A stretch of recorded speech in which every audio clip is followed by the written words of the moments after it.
Yeah, so my background is also in software, although I do a lot of deep tech today. And the first time I got my hands on a PC, so the internet was quite new. So there was a modem that some of you, but not all of you, can still remember. And I still remember the magic when I connected to a different mailbox in the US. So there was not internet, but it was point-to-point connection. So I had this console where I can connect, and then I got the latest software. Then these discussion boards were launching. And I haven't been too successful in kind of my life so far until that stage. And now I had this power as a small boy, and I could basically program the world. And that was really fascinating me. And that's when I just basically stopped anything else and just coded any available minute, because it was just an amazing opportunity. Yeah, what were you coding? Just playing around and games and things like that? Well, most of us started with games. So some of the things I did was cracking games. So very simple. So in the beginning, you just had to overjump with assembler the question dialogue for the code, for the key. But then I also developed my own games. Then I developed, which luckily is now so far in my history that I cannot get escorted by the police today. So that's why I can tell you it was about CD-ROMs. So I got the software from the mailboxes on a global basis. Then I wrote a database app that showed all the black software on that CDs, installed it automatically. But yeah, it was just like then I sold those CDs. So I started just about software, hacking, data. It was just an amazing time. And I mean, just like today, where we talk about later, things are just getting started. I mean, I started when the first software, I had this 1.44 megabyte disk, so I had always a big staple of disks. Then the CD-ROM came along, and you had 650 megabytes, which was the universal on data, and so on. So we're just like then the internet came, and so on. That was what kept me digging into this. Were you involved in bulletin boards before that? Absolutely. Yeah, because I actually ran my own bulletin board as like a 13-year-old. And had a modem. I think it was about a 2,400 bytes per second modem, which is about as quick as the Wi-Fi here, apparently. So hopefully people have too many problems with the Wi-Fi. But but I remember running up a few too many expensive phone bills when it was the dial-up days. My parents giving me a ticking off for running up phone bills. But it was kind of interesting. There was blue boxing. I did blue boxing. Do you know what this is? No. No. So we had a code that we shared, and you basically could dial into the US on the cost of AT&T, for example. So AT&T had a special code. We got this, and then we had a small device that made and then you were kind of connected to via AT&T. So I didn't have the phone bills. Yeah, that's cool. Yeah, so it was an interesting time, wasn't it? Because I remember dialing into someone's modem and then having to leave someone a message, then disconnect, and someone have to connect and collect that message, and things like that. It's like I guess it's the early stages of what maybe became the internet eventually, but interesting times, and I learned a lot during those days. Probably a lot of people here maybe not remember those days, but getting quite old. So you started your first company at a fairly young age. How old were you? Well, 16. But it was not official because in Germany, unfortunately, you're not allowed to register a company at 16. But that's where I started then developing software, selling software, and so on. Was that the modem business? No. That was then already developing games for bigger organizations. Any of the games still exist, or do you think they're... No. I mean, the world, of course, has changed a lot. But it was also sometimes... for corporations that wanted to do it as marketing. So, it was not the best games in the world. And that was your first taste of entrepreneurism then. So you said you started in tech, and then you started your own company. Did you always have a passion for entrepreneurism, or was that? I believe the main drive was about technology and the magic. And the closest thing to magic is technology. And that is what guided me through that path. And I was lucky enough to build the the first video conferencing system in the world. It was before the internet, so we just had peer-to-peer connections with a 128K connection peer-to-peer, and we had a 640 by 4080, 4020 resolution, so you wouldn't even see it on the display today. But we were really building the first video conferencing system in the world, and that's just like, yeah, that was so exciting, and it was always about technology. And never was about, only like in the last few years maybe, it never was for me about the money and the entrepreneurship and the creating a company. There was always something that needed to be done, but honestly, it was painful. So I am on the CTO side. So today, unfortunately, I'm more on the management side, which is boring, but important, because we need the money, we need the scale. I'm fighting for Europe, and we're building crazy stuff, and we need a lot of money. But my heart is on the technology side, and that's why always building those companies and making those management and getting those fundraisings, and it was always very awful for me. It was about building technology. Cool. And was there any early influences in your life that got you into technology? I mean, my father was a programmer, so I followed in that footsteps. Yeah. But you are lucky. Did you just pick up a computer, yourself, and start getting into it, or any mentors or anyone influences that got you into computing? Yeah. So for me, it was my grandpa, who was a COBOL developer, which is a very old language, and he brought me a PC one day. And I wanted to understand how this works, and so I started in reading documents and so on. So that's how I started. Then I got the team that created the first video conferencing system, and I could be a small part of that. So that was totally exciting. I learned a lot.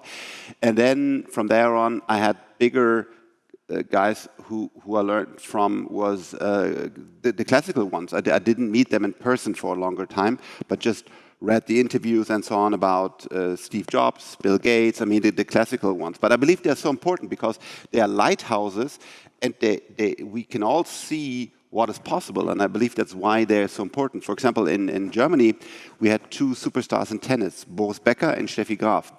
And they brought the people to play tennis and be excited about it. And I believe we have the same in entrepreneurship and software development. So we need those heroes that we look up to and say we want to be like them. So for me, it was quite important. It was Steve Jobs, Bill Gates at this time. Today, it's about Elon. These are the figures that I had. That makes sense.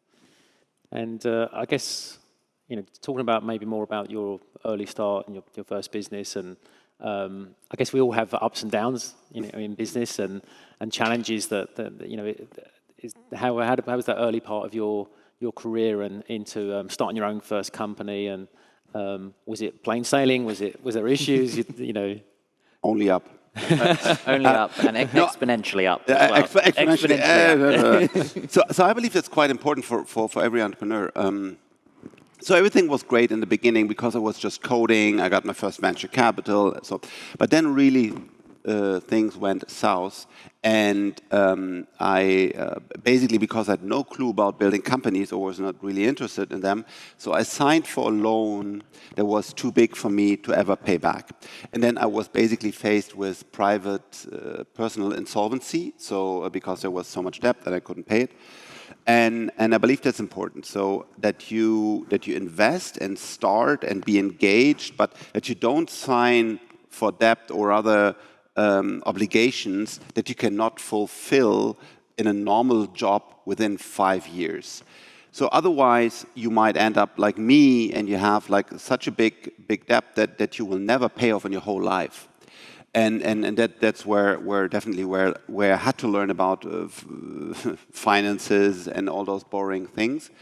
And I was lucky that I just had one big bank that wanted to have the money from me, and we have I believe it's the same. I don't know in the US or UK. In the UK it is.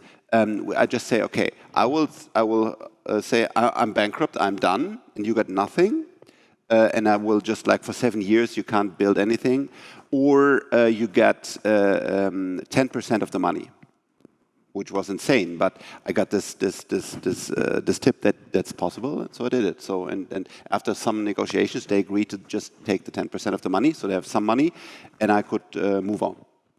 But it's totally that's the downside of entrepreneurship. And if you look at the best entrepreneurs currently in the game, like an Elon Musk, they often go at the absolute maximum of their possibilities. And I must ask you to double check how far you want to go, because sometimes things do not work out, and then you might be in deep trouble. So really think about carefully, put everything in, work 24 hours, don't sleep, eat cheap, sleep with your parents, friends, whatever.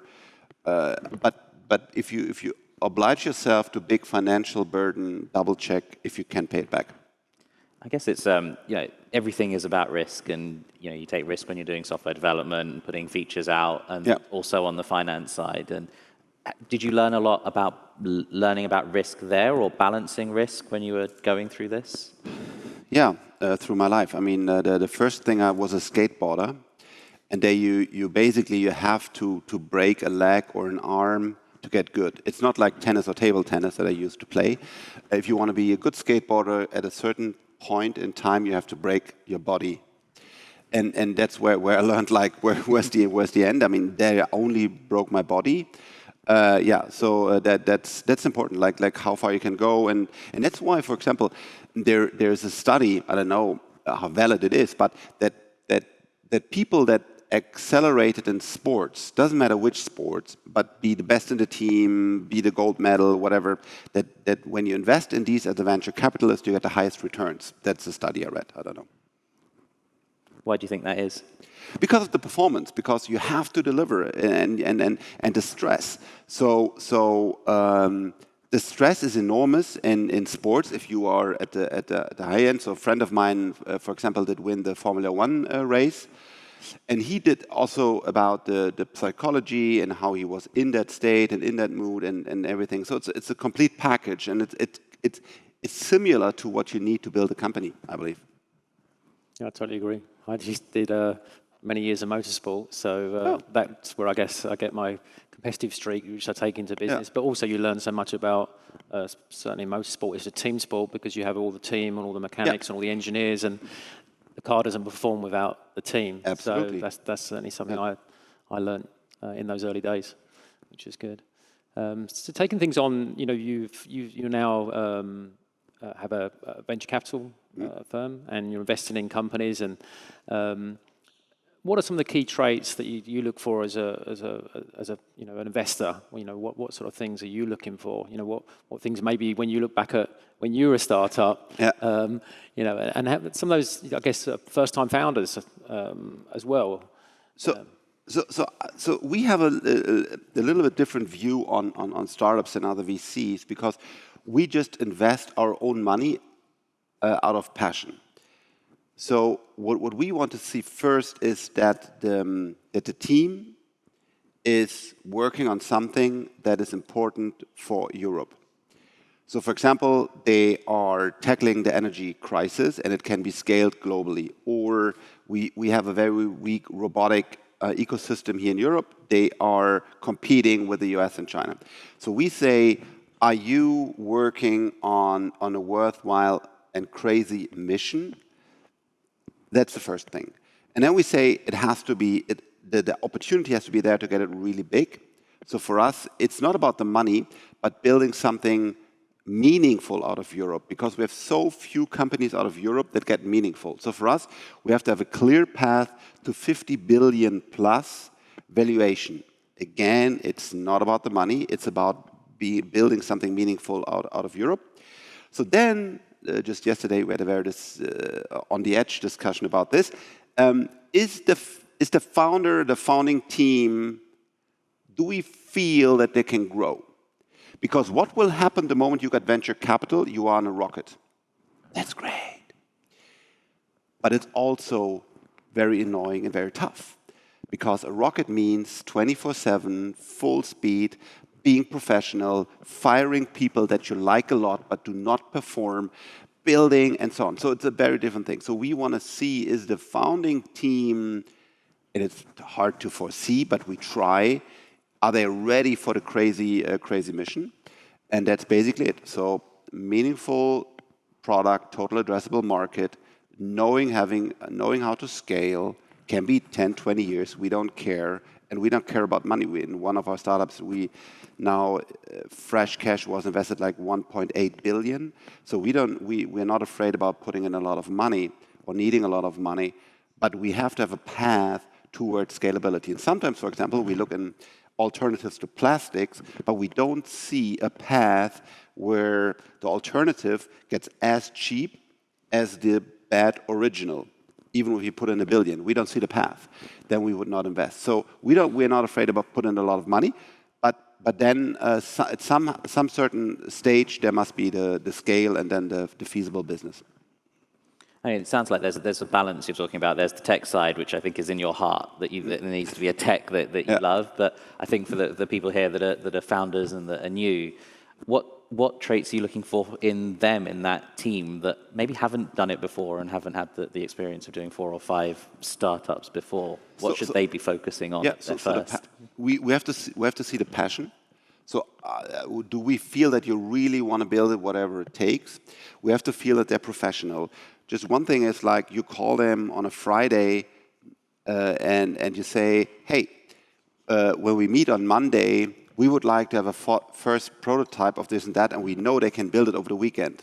And then you see whether do they come on Monday in your meeting room and say, yeah, we didn't build it, we will build it next week, or that they say, okay, it's important to get the investor on board, and we work the weekend, and here is the prototype. So we want to see the passion, and we want to see the willingness to really work towards the mission, whatever it takes. Because unfortunately, you have to do it. Otherwise, there's so much competition out there, and if you want to survive in the startup game, unfortunately, it's quite tough. Yeah, for sure. And I guess you've been involved for a while now in technology, and you must have seen different kind of trends during that time. Yeah. How do you differentiate between a trend that's just hype versus one that has real potential? I have to have the feeling that this will work in scale and bring value. One good example is VR, so virtual reality. It's a glass that you put on, and then you are in a different world. And that's something where exactly I'm struggling between hype and reality. And when I just looked at the new Apple Vision Pro, which is kind of the best product in that category, one could say, I got it out of New York with a straight flight to my desk because I want to have it at the first guy in Germany. Then I wear it for 4 hours, was totally flashed, but I never did put it on again. It's just like it doesn't work for me. So I believe for the Apple Vision Pro, I believe that's hype and it will not sell well. I might be wrong. And other things like, for example, AI, then I think deep about where we are, and I believe it's not hype, but it's substance. So it's just getting started, and that's important. Like what is hype, and what can really work out. And I try to see, are people really using it, or is it just a bad idea? For example, another thing that you see here in Berlin a lot are these scooters. So you can connect with an app, and then you can buy a scooter. And I was always thinking like, will it? And honestly, I don't know whether it's successful or not. But there was like hype versus reality because people throw them away and so on, and how to get it. Yeah, I try to, but it's honestly, it's not always obvious what will be successful in the future. I think just before we move on to AI, you mentioned about the Vision Pro, and I was listening to one of your talks about apps of the brain. Mm-hmm. And I do wonder, like in my head, is a Vision Pro or virtual reality on that path to apps of the brain, of something that you can kind of go? Yep. So I looked into connecting the chip and then, of course, the cloud or whatever you have as software logic for 10 years. So I'm looking into this field. And there's a good team in Brazil, one in Zurich, and of course, unfortunately, or fortunately, how you want to see it, Elon is leading again. So I believe that we will become one with the cloud. That's for sure, because it's working. And you see the patient 2 is just been out of the clinic, and it works much better than expected. So they're having a better life because they are now connected with software, and there's a small chip that can read and write to your brain. So yeah, I'm involved in the cutting edge research in this field, and this will come. It's just a matter of time. And the good thing is, first we will have sick people that we can help, but then there will be this time where you say, okay, we all want to be smarter, and then it will be a tough decision whether we say everybody gets a chip in the head or not, and then what about if we fuck up the software update?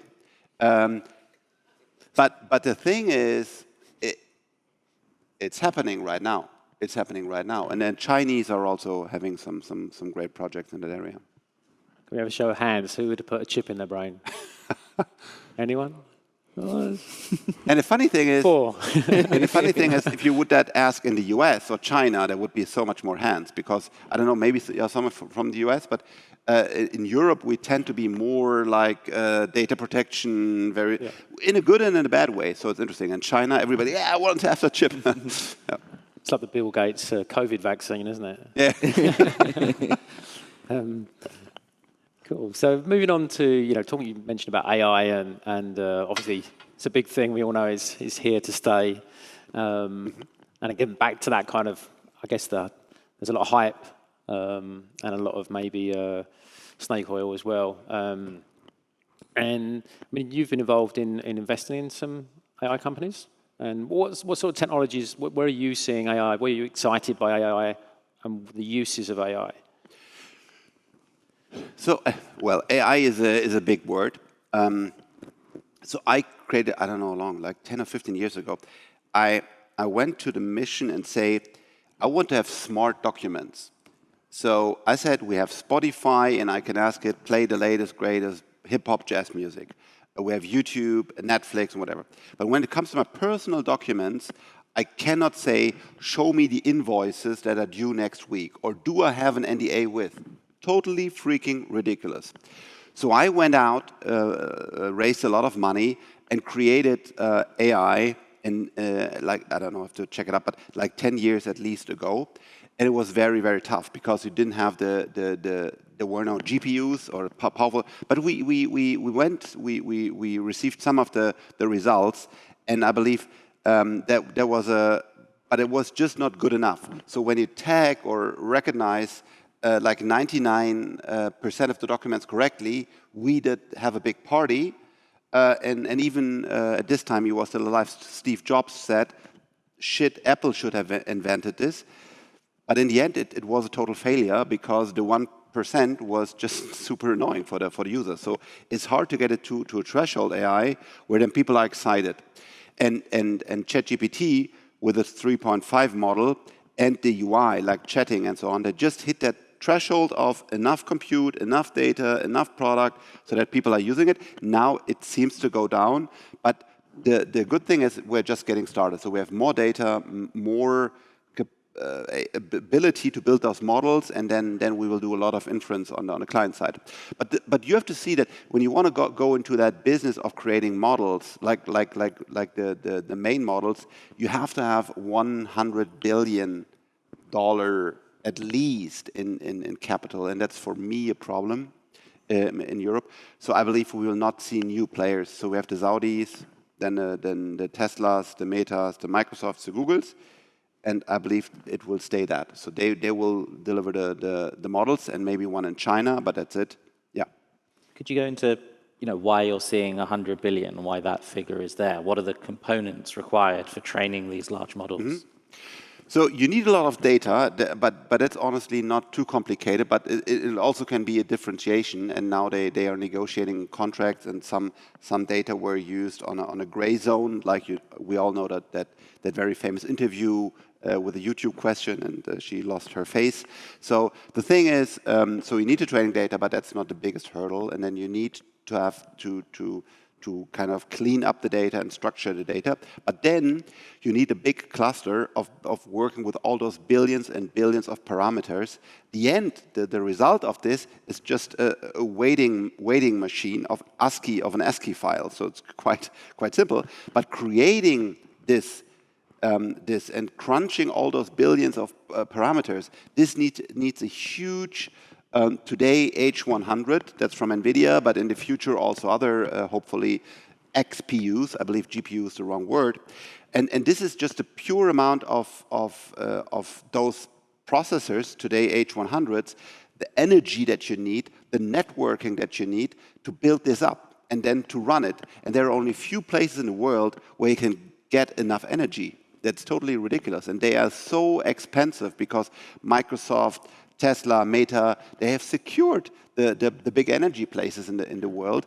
And that's why without 100 billion of CapEx, you cannot start that game.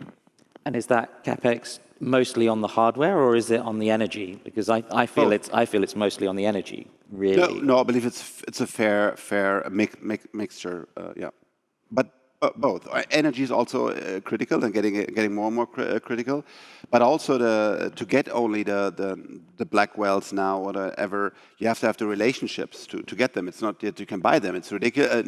Hopefully it might change, and hopefully AMD or others will bring in new chips. The Apple Intelligence was traded on Google chips. So are there alternatives? Yes, but there's the capex and then the energy and then the networking and bring everything together. That's the thing. Yeah. Do you think there are opportunities, though, with smaller models, that are trained on high-quality data, but don't require as much, GPU capacity to train them and energy and things like that? That there's a market for those smaller models? There is an exploding market for small models, and I believe that's where you could go into the market, because they are specialized models based on the big Geminis, OpenAI, whatever, Llama models. But there are also cases where you just train specifically for cancer detection or something. So I can talk about a ridiculous small thing. It's a company that I founded myself and is now run by a great CEO. And what we do with AI, it's unbelievably trivial. So we scan barcodes, just barcodes. And maybe you can do that in maybe just 2 days of development work and say, hey, why do you have a company and 50 AI engineers on barcodes? Because there are so many barcodes scanned that every millisecond that you are faster, every barcode that has scratches on it and so on, reflections, can still be read for the big retailers and so on, is so important that we get super high-end engineers and AI in our own training models only and be the best barcode scanner in the world. So that's like the niche. So yes, there will be businesses like this. I think when you initially say barcode scanner, you're thinking self-checkouts. Yeah, What everyone is here. Yeah, but that's also the same. Like we also apply the same with our own OCR, optical character recognition engine. So when you drive out of a parking garage, and it makes a difference if every 1,000 or every 10,000 cars, the license plate is not recognized, it's a big impact in the business, but it's ridiculous how much effort you put in there to just be like 99,999, and then you say like 50 AI engineers on reading fucking license plates. But that's just like the example of there are niches and they will be big. It still feels like we're solving that same problem you had 10 years ago about the 1% at the end. Yeah, that's correct, yeah. When it comes to Europe, you mentioned obviously OpenAI and Tesla and these kind of guys. Do you think there's enough innovation coming out of Europe in terms of AI or any, do you think there's the capital in Europe, to have a big, Microsoft or Tesla in the future? So I believe we have great universities in Europe. So we have talent in Europe. And for example, if you look at the big revolution now of AI, which is a subset, large language models or large anything models, it comes out of the UK. It's from a research team, DeepMind, and Google, or today Alphabet, just bought this company. So the research is coming more or less out of Europe, out of the UK. So we have great talent in Europe, but we're totally bad in executing. So we don't execute on building 50 billion plus companies. So that's for me the big problem. And so we don't have the mindset of the founders. We don't have the ecosystem that have experiences. We don't have the deep pockets. For example, we invested in a company when there were four guys that wanted to build an electric airplane. So I put, for me, myself, and from the Freigeist, from our partners, put a lot of money in that for us. But that was, of course, a tiny check.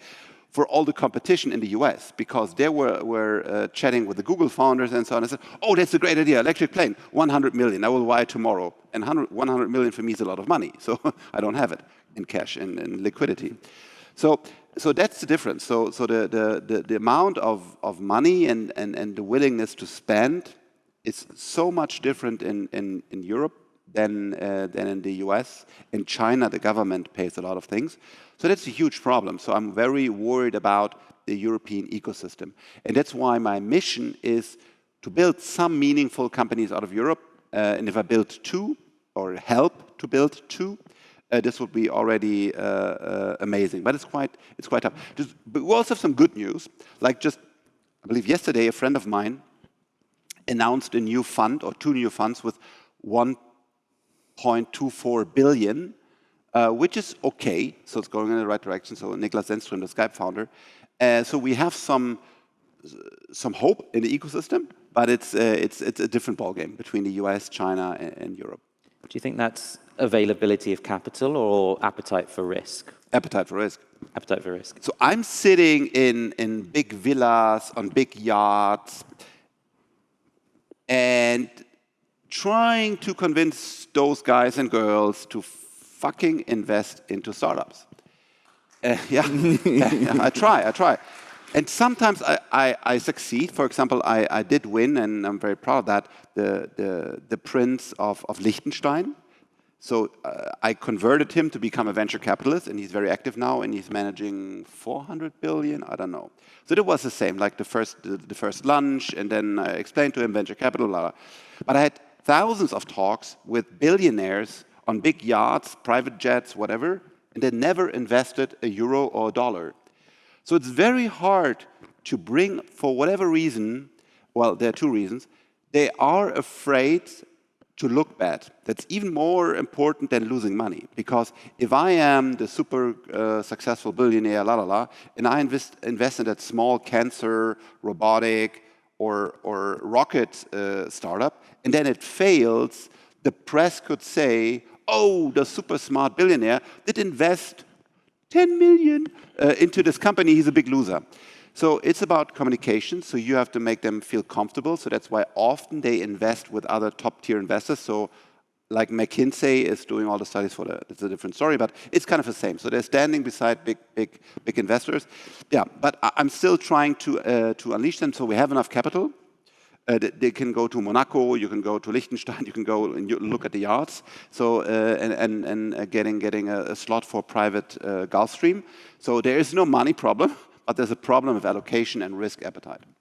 I guess it's a chicken and egg, right? We need that one success in Europe to then get everyone on board, rather than always looking to the US or to China and being like, oh, they're winners over there, rather than funding at home and taking risk at home.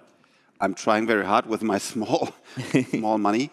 Yeah, and we have to have this big success, absolutely, because then people will see it's happening, then money will come back. But the problem is also, when you look at, for example, we're building this electric plane, where the team is building it, and we're now over 1,000 employees, and the manned flight will be this year.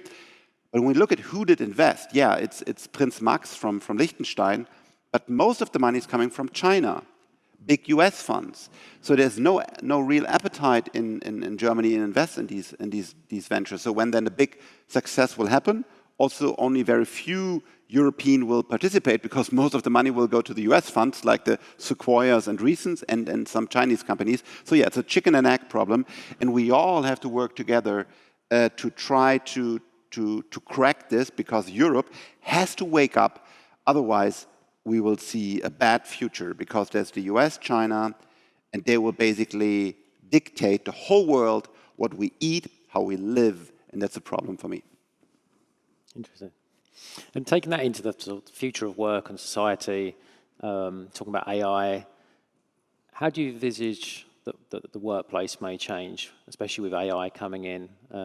Obviously, you have all these different predictions from people. Some, saying it's going to replace all our jobs, and others saying that will never happen. And how do you see things changing? Do you see it as a positive thing with the AI coming into the workplace and things like that? I don't know. So two big brains I like a lot. The first brain is Naval. He is very, very deep thinker, and he just said, artificial general intelligence will not work because the brain is so much more complex than what we believe it is. So it's so far ahead, you can all relax, we will have some nice tools, but that's it. And then you have Elon on the other side, who's building a lot of the stuff, and he's super afraid. He says, oh, it's very, very close to get AGI and robots and so on, and this might be the end of the world. And honestly, I don't know, it's very complex because it's basically exponential things, and many of them coming together and say, okay, this will take 4 years and then this will happen. I'm too stupid. And even the big brains in the world have very different views on this. So for me, it's just like the one thing I'm focusing on is that Europe is on the map. So that Europe is not part of that game, but it's like it's at least it has some own chips, some data, some models, whatever. Because otherwise, it will be done in the US and China. And I'd like to have a third voice. Will we see the end of the workforce because the AI will take over? Honestly, I don't know. It's very hard for me to predict. Sorry, I have no clue. What's your opinion? I personally think AGI is a long way away, but I don't know what a long way away looks like in this exponential growth world, because it could be, you said about ChatGPT, and you mentioned AI to anyone 2 years ago, they don't know about it, and now my mother's telling me stuff about ChatGPT, and that is just an insanely different world we live in that takes the human brain a long time to adjust, yet technology does it overnight. Yeah. So the change is so fast, and our brain cannot adapt. So that's a problem. And so one of my current responsibilities is to push basically daily our teams to use AI, which sounds stupid, but so for example, there's a tool called Cursor.ai that is the next thing for developing code, and I pushed the different models in our development teams when we have very, very different, many development teams. And they all say, yeah, Frank, I tried it, but it sucks. Okay, that was fine. But then now, okay, did you try this model? Did you try this approach?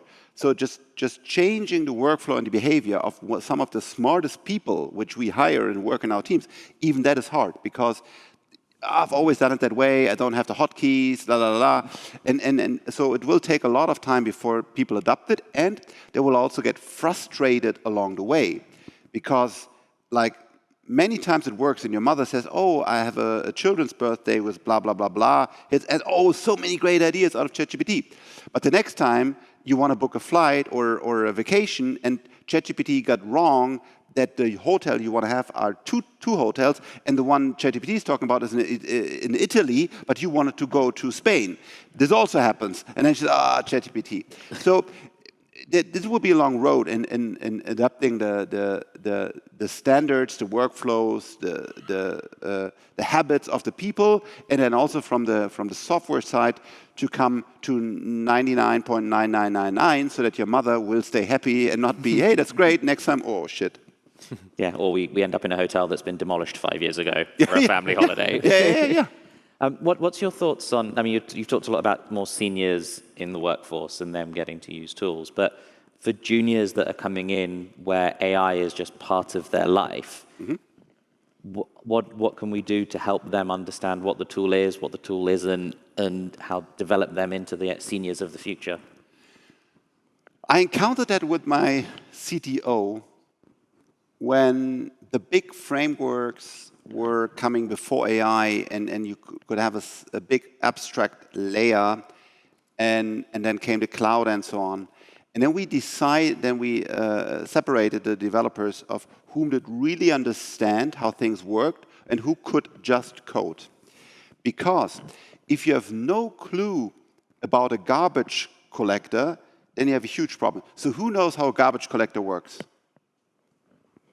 Okay, so and if you don't know how a garbage collector works, then you write code and you have no clue what happens, and then you say, oh, it crashes, it doesn't work, whatever.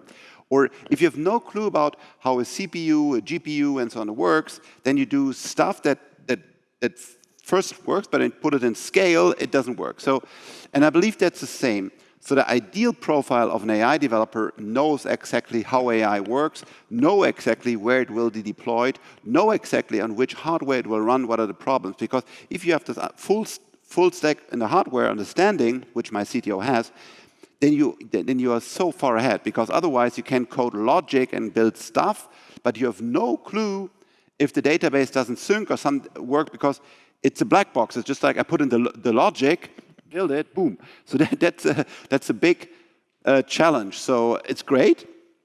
And yeah, every day in our team chat, somebody says, okay, now it's doing auto deployment and la la la. And just my senior, oh shit, so much that code will be deployed. I'm going insane.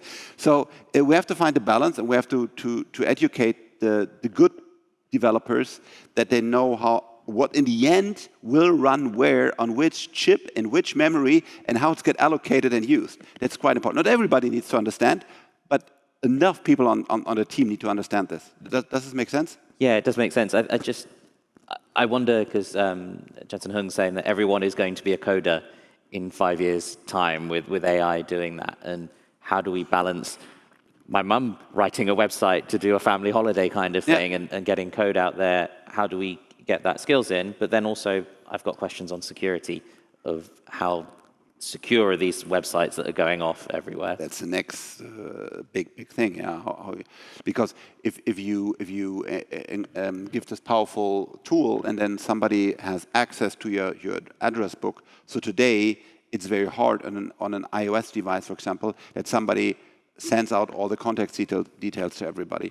But if you have AI running on it, and you can also, because you want to send out invitations, say, oh, please make a list of all my contacts, and then you have the wrong AI behind it, and it just like sending your data everywhere. Yeah, security is a huge problem, and that's why, for example, I'm in the stock market. AI stocks are a little bit hyped, which is fine, but I believe they're hyped. So yeah, the security is a big problem. But I believe the solution is that it's baked also into the systems. So putting an external on it will be tough. But yeah, there are solutions currently that are generating a lot of revenue. I think it's, you've got to have an AI that's generating code and almost an adversarial AI asking it about security, and then just making sure that good things are going out. Yeah. Moving on to the ethical considerations around AI and things. I mean, Europe has been, first to kind of put in the EU AI Act. Shake your head. And most countries haven't actually got their act in place. And I guess we do need guardrails, don't we? We do need to make sure that we are ethically using AI. What's your opinions on that? Obviously. Honestly, we're so bad in Europe. So when you look at the latest development, like FSD, it's a self-driving car, and in the US it's a reality. So you can drive self-driving cars from Waymo, which is a very different approach, or with Tesla. So here in Europe, you don't have it. We hope to get it in Q1. And you will see the first time how bad the regulation in the US is next week, when iOS is released. So maybe even you're so excited and buy the new iPhone of the great photo button or the new flashy color, but you won't get Apple Intelligence. You won't get it. So it's a dead operating system for us in Europe. And it's the same with Gemini. So I just received the latest phone from Google. And then I installed it and want to use Gemini, and it doesn't work. It's not available in Europe. So then I got the latest notebook from Microsoft, because they integrated it into Microsoft. It does not work in Europe. So we are basically completely lagging behind in AI. Because it's too strict, the policy. They didn't figure it out with the European regulation. And at a certain point in time, they say, okay, then Europe, have it your way. And we are celebrating with with politicians that have no clue about how this works. So I was involved very much in politics. So I had this innovation council it's called in Germany, the Kanzleramt in Berlin.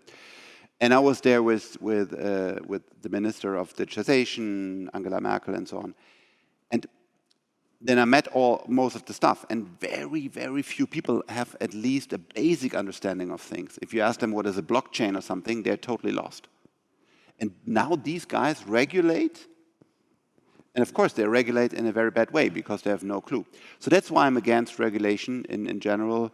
We need an AI regulation right now. So we need a Data Protection Act, but it must be written in a very different way than it is today, because today it basically helps the big guys, the Amazons and Googles and so on, and it is a big disaster for small companies.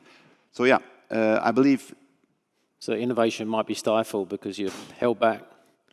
Yeah, next week. I don't know, next or whenever iOS will be released. I mean, so many people have all seen the keynotes and advertisement, and then the Germans, the Spanish, I don't know how it is in the UK, they will just get this release and say, where are all the features? Oh, great, the politician took them all away. Are they, do you think the narrative is there that it is on the legislation and the politicians, or do you think it's backlash against, the Apples and the Googles of the world that they're not releasing it into Europe? Good question. Who will be blamed on a marketing side? I don't know, but I can tell you whom to blame, and that's the politicians, not the Apple. I mean, I don't say that Apple Intelligence is brilliant. It's not bad, but it's also not brilliant. But that we don't get it, that's up to politicians. Can you see that being relaxed at all? Do you think?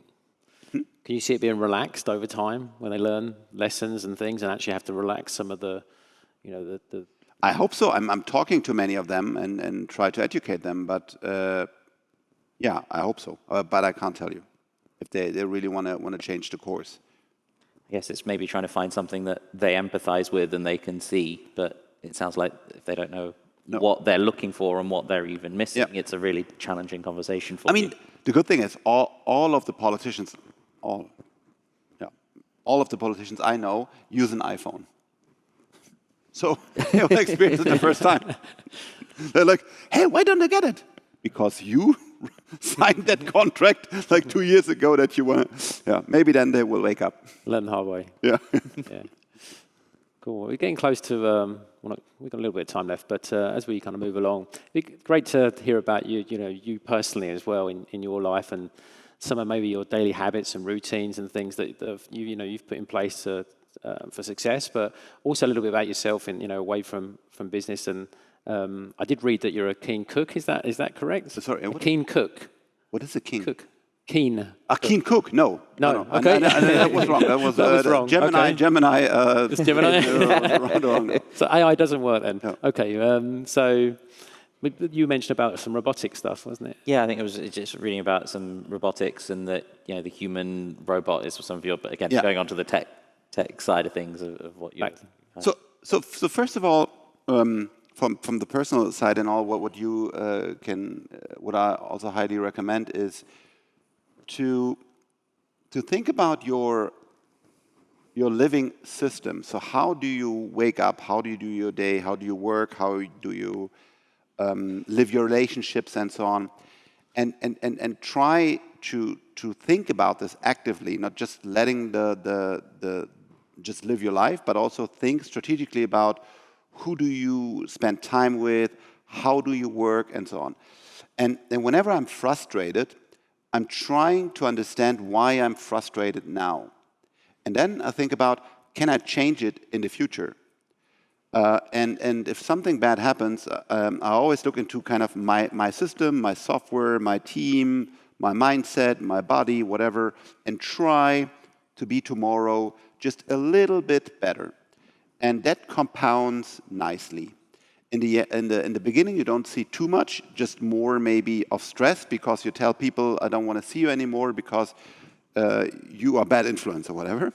That's stressful, but it works out. So if you just get the whole stack of your life from for example, little things like taking the stairs and not the elevator. Don't drink sugar drinks, but drink just water, or we even invented Air Up, or the team, and we invested Air Up, where you have taste, but clean water or whatever. Just small things, or just run over the weekend, just like 5 kilometers, but start. Or in the work environment, start to take the time every week, 30 minutes, to look at the latest AI tools and challenge how and if you can use them. So all these small things, and then they compound and they get better. And talking about human robots, I believe that is the biggest product human history will see in history, and it will be released or will become mainstream next year. That's insane. So there are a couple of great teams very close to release humanoid robots that are capable of many, many, many things, and it took us many times, and was just not working. Then we got the robots in the environment that didn't work, and so on. But now we are at a threshold where the sensors, the power, the knowledge, AI is at a place where you can buy a robot for 20K, and it will do a lot of things, and this will be revealed next year. I think the change I see in that humanoid robotics is that they're built to operate in our world, and that they're built to open doors and go upstairs and to interact with humans at eye level, rather than a robot vacuum that just trip over. And that's why they made the decision to say we want to have this, we want to copy the human, not because the human is perfect, but the environment is built for humans, so you don't have to change all the buildings and everything. So yeah, you will be astounded about what's coming out next year in this front, and this will be the biggest product in human history. Which would you put? Which would you put your money on AI or robotics, or a mixture of both, of changing the world the first? I mean, it all comes together, and I put my money in all of them. So in chips, in energy, in robotics. Yeah. So I'm invested in the future.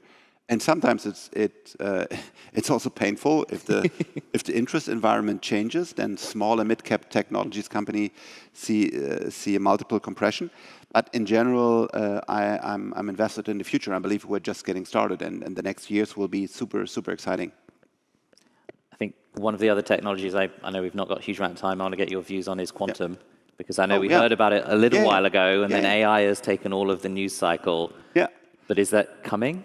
Absolutely. So quantum computers are the next big jump in computing. So what we do today is we basically digitize everything. So we have 0 and 1s and many of them, and we can compute them at a crazy amount speed. But still 0 and 1.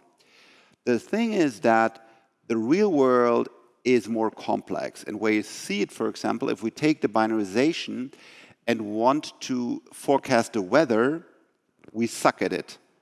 Look at the weather app, and just like 2 days, so many times that's wrong. And it's just one example where things are too complex for the current kind of architecture of compute. And the quantum computer, they have quantum bits. So it's like a coin. When you toss a coin in front of you, it's not that it's like click, click, click, click, but it's infinitive amount of stages where the coin flips. And that's what a quantum bit can save. And now we can do, we can simulate the real world, and we will get to a lot of new things for our body, for many other things. I believe it's not so helpful for AI in the first place, but more about simulating the weather, understanding our body, finding new ways of do things. And it will start very soon. So quantum computing is quite advanced, and also now maybe 2 years, 1 year, we will see big quantum computing being released. But it will never take away the normal bit computers, because they are so much more efficient, and there's so many good things about why we have them, and we will keep them. It's not quantum computing will replace the system, but will be an addition, like the normal database, like you have a PostgreSQL, MySQL, whatever, quite efficient. And then you have the blockchain, for example, the Ethereum platform, and that's kind of the same view. So we will keep the normal database, we will add the blockchain, we will keep binary, we will add quantum computing. I always kind of think quantum is a lot more non-deterministic, right? So getting repeatable results of you want to, go to cooking a meal or something and you want a good steak every time. Quantum computing, you might get a cat. I agree, but that's the same with the LLMs. So what some people tend to forget, LLMs are not deterministic. So then that's a challenge. Cool. We've just got about 5 minutes left. So do you want to have some questions? Yeah, I was going to say, but maybe just before questions, just to give a final piece of advice to the audience. I mean, if you looking back at your younger self, what advice would you give yourself?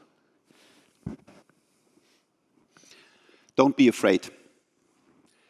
I was afraid too much about not succeeding, about don't finding a solution, don't have enough money to build the stuff that I wanted to. I would say don't be afraid. Just enjoy life, create great things, work super hard, be diligent. Things will work out. Don't be afraid. That's great advice. Amazing. So we've got a bit of time for questions. We've got some mics here, so we'll get hands up, and please wait for the mic before you ask your question.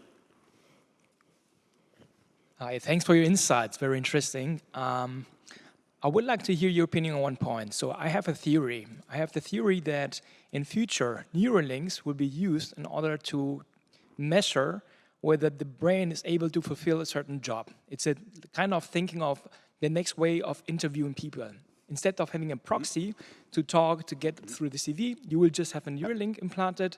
You will send an impulse, measure actually the effect, and then check whether this will actually react to your expectation or not. And based on that, you will basically then give the final salary offer, basically, right? Yep. What do you think about that? Should I translate this a little bit, or did everybody get it? Who did get the question?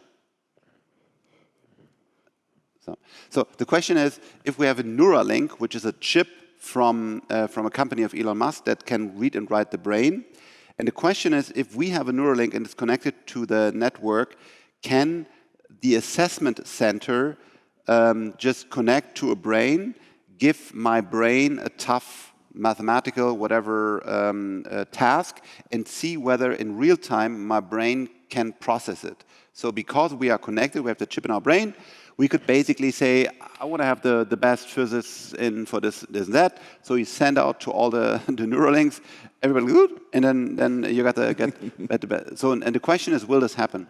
So the thing is, these are the big questions that will arise. And this is it's not about technology. It's possible. It's absolutely possible. But it's about regulations, and there I believe we should have some regulations.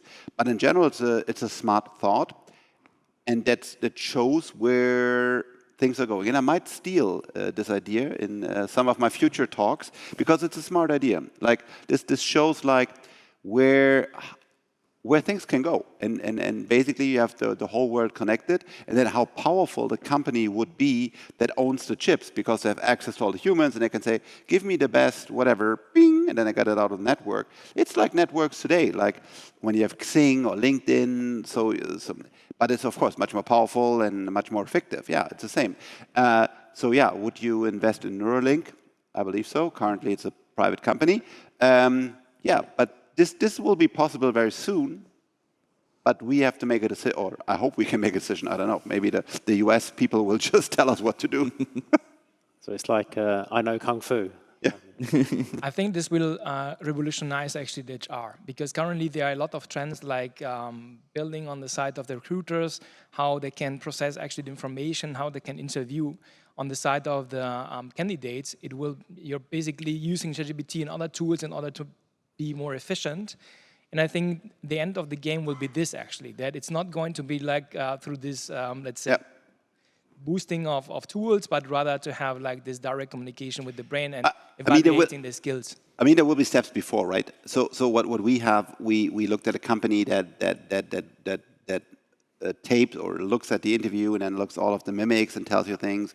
Then you can dive into the GitHub repository and get a code quality indicator. You can read the post automatically. So things that are just too expensive today to do, you can fully automate and say, okay, he's writing more or less clean code, so on. So this will be a step before then I got the click, the millisecond in my brain. But yeah, it will end there, and it's absolutely feasible and doable for 100%. It will be possible. Cool. Next question. Great question. I think we're going to try and get one more in. Anybody else have a question? I can do 2 or 3 minutes more, so, but I don't know about yours. Yeah? Okay. I'm going to come right up here. Now, keep your hands up. I'm going to drop off 2 mics, if that's okay. Do you guys mind passing that one down?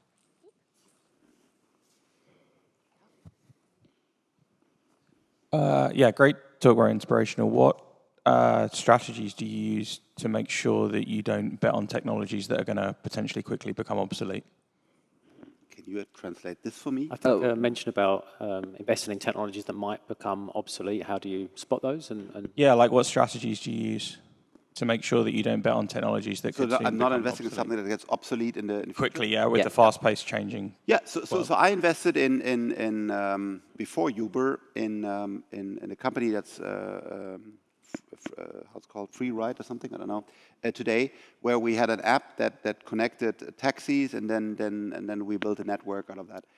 And then today you see your self-driving cars, and basically nobody needs these networks anymore. So the disruptor of the disruptor is quite important. And what I do is I try to stay on top of what is evolving, like where are robots, where's cloud computing, where's the connection, and so on. So then I see I have 2 or 3 companies in my portfolio that I would like to sell, because I see in 3-4 years they might be obsolete. Things can always take longer than I'm afraid of, because, and also on the other side, I'm always more enthusiastic. Hey, this will be available next year. And my wife always told me, Frank, you said it will be available next year. So it's just a little bit of time. So, but yeah, so that's important to see what's becoming obsolete. For example, when you look at the data connections, will it be all on via the space, yeah, or do we still need 5G towers and so on? So yeah, I try to, but it's tough. Yeah. Hey, I think you just mentioned the word before, expensive. So if you're into deep tech and all this sort of stuff, I'm wondering, on your radar, what's sort of out there possible, but let's say it's just too expensive right now, and maybe this will come down in the next years, but like what today is too expensive, but it will be here in 3 years. As a product? Yep. Everything. Yeah, that's a rights law, and it's crazy. So when you look at, for example, a private jet, today it's expensive, tomorrow it will be cheap. If we succeed with Lilium, everybody basically can fly private. If you look at compute, the cost is going down like this. If you look at energy, when we look in the future of energy, we will have abundance, because we will have wind, solar, fusion, we will have storage, so energy will be abundant, and compute, energy, travel, because we're getting more and more efficient at things, and that's what technology is. Look like the first smartphone that I have here. It was so expensive, and the price goes down. The same with the cars. Like look now at electric cars. You can buy them for 25K. And you will be able to fly private very, very cheaply, because today it's very complicated engines, and we build very simple engines, and it's all electric. So yeah, I believe everything will be cheap and will get more and more advanced. But then of course you also have then the next generation that will is expensive and then go down. The only thing that will stay expensive is happiness and health. All right? That's a good point to close on. Yeah. Thank you very much. Thank you Frank so Thelen. much. Thank you so much. What a pleasure. Thank you. Thank you.